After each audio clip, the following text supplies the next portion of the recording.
ദോശമാവ് കൊണ്ട് നല്ലൊരു ഈസി സ്നാക്കാണ് ഉണ്ടാക്കാൻ പോകുന്നത്. വളരെ പെട്ടെന്ന് തന്നെ ഉണ്ടാക്കാം. ദോശമാവ് നമ്മൾ ഇത് നല്ലതുപോലെ പൊളിച്ച് ഉപ്പിട്ട് എടുത്ത് വെച്ചിരിക്കുന്ന മാവാണ്. അതിനകത്ത് ഞാൻ ഒരു ക്യാരറ്റ് നമ്മൾ നല്ലതുപോലെ ഗ്രേറ്റ് ചെയ്തെടുത്തിട്ടുണ്ട്. ചെറിയതായിട്ട് ഗ്രേറ്റ് ചെയ്യണം. ചെറിയ ഒരു പച്ചമുളകാണ്, അത് നല്ലപോലെ പൊടിയായിട്ട് അരിഞ്ഞതാണ്. ഇത് ഒരു ഉള്ളി, ഒരു സവോള, അത് നല്ലപോലെ കൊത്തി അരിഞ്ഞതാണ്. പിന്നെ നമുക്ക് നല്ലതുപോലെ കുറച്ച് മല്ലിയില ഇതിനകത്തിടാം, ഒരു കളറിനെ കാണാൻ നല്ലതാണ്.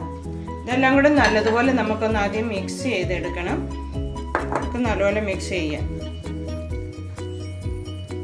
ഇപ്പം നല്ലതുപോലെ മിക്സ് ആയിട്ടുണ്ട് നമ്മുടെ. ഇനി ഞാൻ അതിനകത്ത് ഒരു സ്പൂൺ പഞ്ചസാര പൊടിച്ചതുകൂടെ ചേർക്കുകയാണ്. അത് ആവശ്യമുള്ളവർക്ക് ചേർക്കാം, ഇല്ലെങ്കിൽ ചേർക്കണ്ട.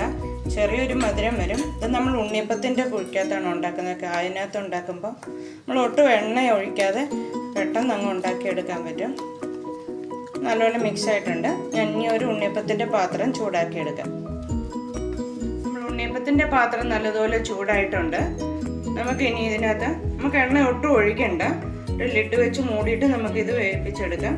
കുറേശ്ശെയായിട്ട് നമുക്ക് ഓരോന്നിനകത്ത് ഒഴിക്കാം. ചൂടായി കഴിഞ്ഞിട്ട് നമ്മളൊന്ന് സ്ലോയിൽ വെച്ചാൽ മതി. അപ്പം നല്ലതുപോലെ ആയിക്കോളും.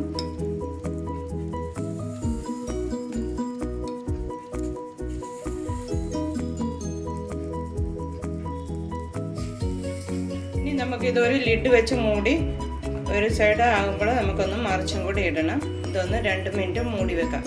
ഇപ്പോൾ 2 മിനിറ്റ് ആയിട്ടുണ്ട്. നമുക്കൊന്ന് നോക്കാം. ഇങ്ങനെ മേളിലൊക്കെ നമ്മുടെ ദോശമാവ് ഉണ്ട്. ഒരു വെന്ത പരുവം വരുമ്പോൾ നമുക്ക് ഇതൊന്ന് എല്ലാം ഒന്ന് പതിയെ മറിച്ചിട്ട് കൊടുക്കാം. ചെറിയതായിട്ടൊന്ന് എണ്ണ തൂത്ത് കൊടുക്കുകയാണെങ്കിലും കുഴപ്പമില്ല. എണ്ണ തൂക്കാതെ ആണെങ്കിലും ഇതെല്ലാം നമുക്കൊന്ന് മറിച്ചിടാം.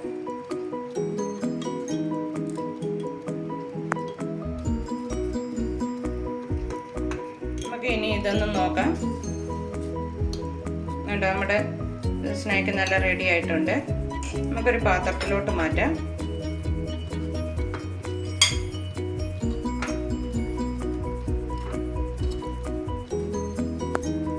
ദോശമാവും കൊണ്ടുള്ള ഈസി സ്നാക്ക് റെഡിയാണ്.